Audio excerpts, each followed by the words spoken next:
So today we are going to take all of those level 2 items and we're going to put them all together to push to a level 3. Generate equivalent algebraic expressions. Just as a quick review, generate means make, equivalent means equal. So we need to be able to rewrite 25x minus 10 and recognize that it's the same as 5 times the quantity 5x minus 2. Remember, you've been doing this as a foundational skill. 5 times 5x is 25x, and 5 times 2 is 10. So here we go. Now, two algebraic expressions are equivalent if and when all values are substituted for the variables the results are equal. Now, we're going to dive into that a little bit more in a little while, but I want you to understand that that is one way that you can test if expressions are equal. Okay, we're going to be showing you a couple of different ways you can do that. That's one way.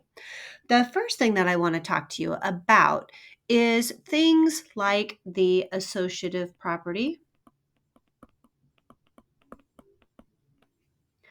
I do not spell that right.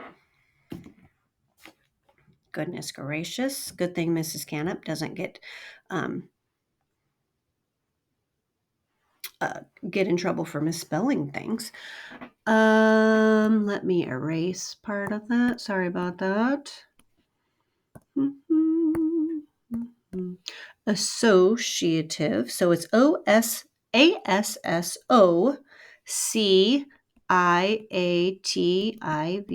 property.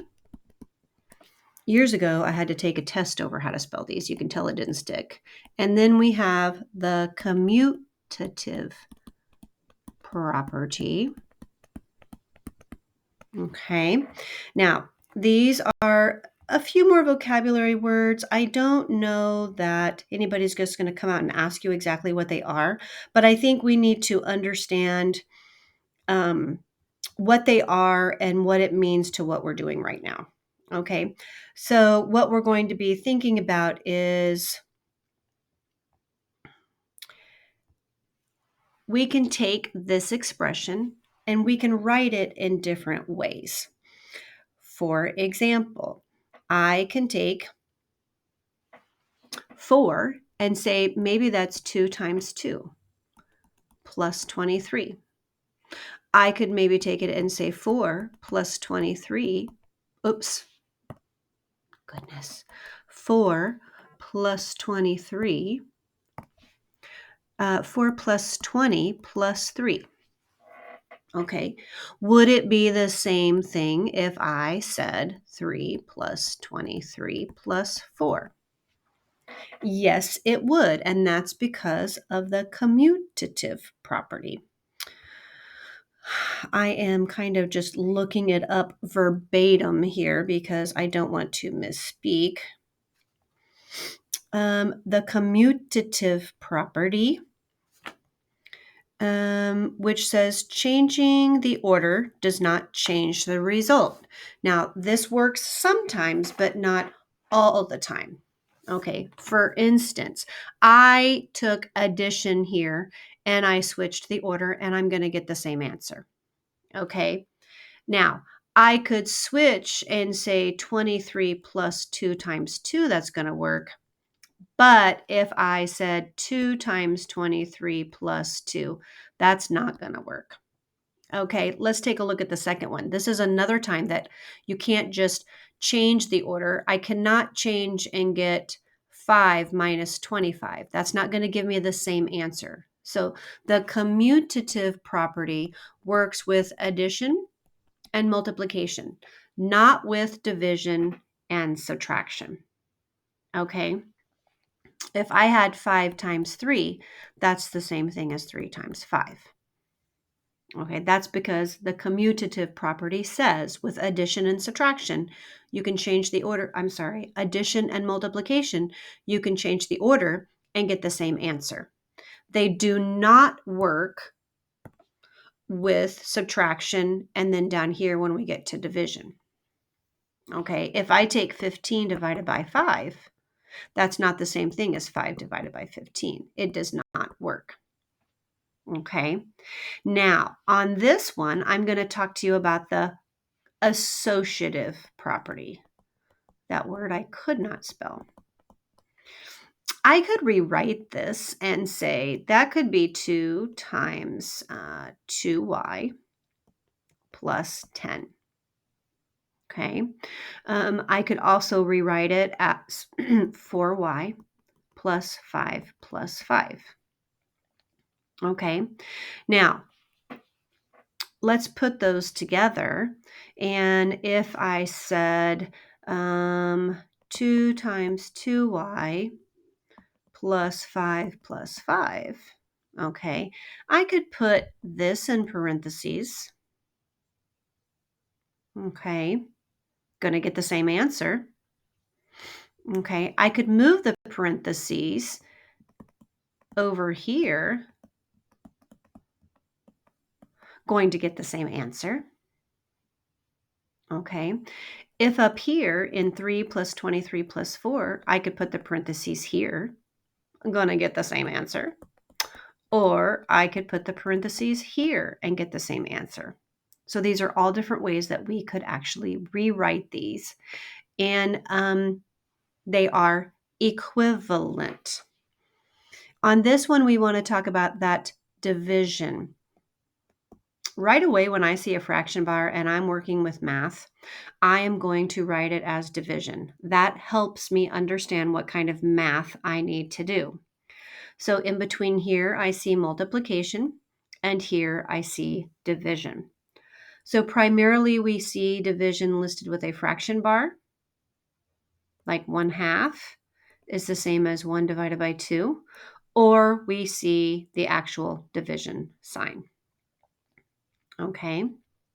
Now, if I did 6 divided by 3b, that's going to be totally different than 3b divided by 6. So we need to understand how that works.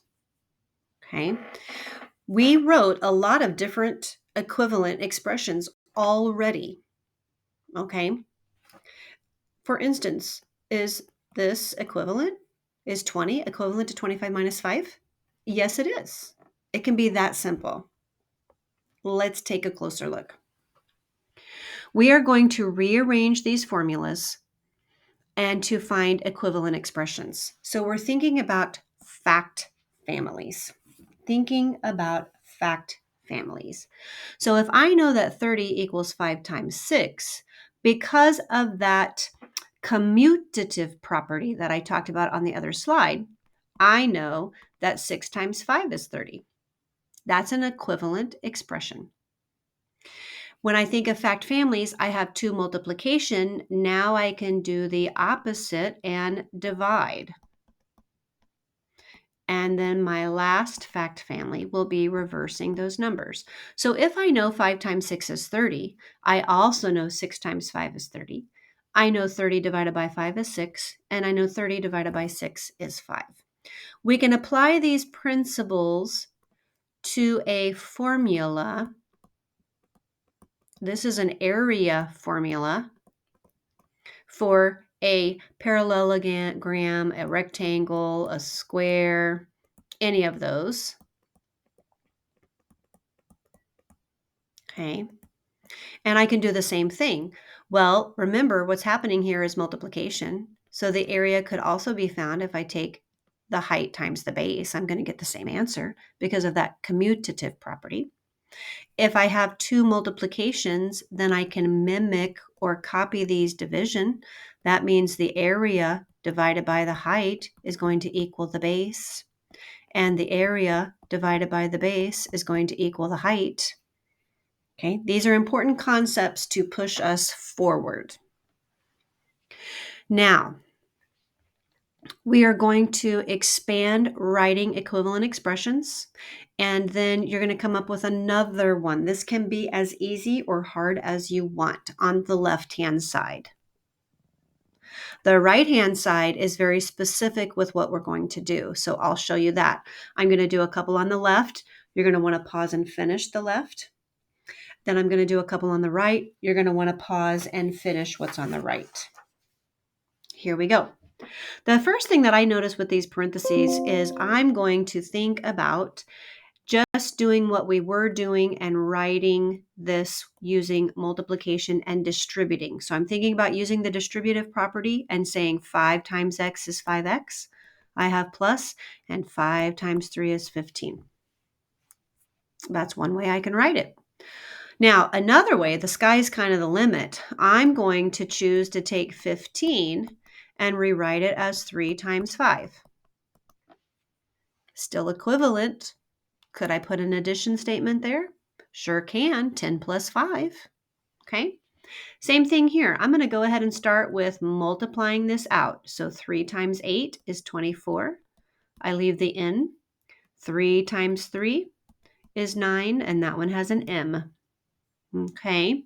So how can I rewrite this? There's lots of different ways you can rewrite this. I'm just going to choose one. I'm going to take 24 and break it up into 12 n's plus 12 n's minus 9m. Isn't 12n and 12n 24n? Sure. Could I have taken 2 times 12n? Sure. Lots of different ways you can do that. Okay. Now, pause. See what you can do with the last 3. Be creative, but remember the math rules. Now I'm going to go ahead and continue on the right-hand side. We are going to reverse what we are doing. And when I say reverse, we're going to go from this to this. We've done it before with our numbers. Now we are just doing it with the variables included. So my first step is to find the GCF of 6 and 9. So that is 1 times 6, 2 times 3. So we're looking for factors or numbers that are multiplied together to get the number. So I listed all the factors of 6, I listed all the factors of 9, and I see that 3 is the largest one that they share. So I'm going to do the opposite of this multiply, and I'm going to divide this by 3.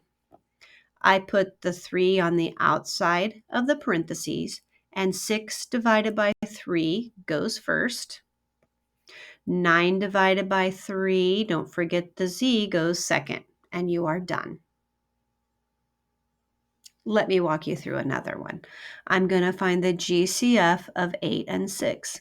What times what equals 8? What times what equals 6? The largest one that they share is 2. I'm dividing 8x divided by 2, and I'm dividing 6t divided by 2. That 2 comes on the outside. The answer to this goes here. The answer to this goes here. Separated with subtraction because that's what they have. So how many 2's go into 8? How many 2's go into 6? Those variables are just like a label. I don't really have to do any math with them. It's just a label. Okay, now I want you to see what you can do on the last one by yourself. Okay, good luck. I'm going to keep rolling through this video. Just pause me, and then we're going to go from there. So what happens if we have like terms and we can put those together to make equivalent expressions? So the blue we rewrote and put together into 7x. The 9 had nothing to match up. So we rewrote it as 7x plus 9. This should feel familiar to you. This and this are equivalent expressions, just like this one over here. Once you put together all of the different colors, we simplified it into this. This is equivalent to this. Okay, so I want you to process those like terms again. Some of us are a little fuzzy on that. And then I want you to think about what you should put together. Make sure you understand that so that you can recognize that these are equivalent expressions. Okay, I think you have this somewhere else in your packet, so we're going to leave that because here I want you to make a claims. We're going to kind of wrap this up, and the rest of this is really practice. We want to determine if the two expressions are equivalent. So we have this one and we have this one. Okay, so I'm going to simplify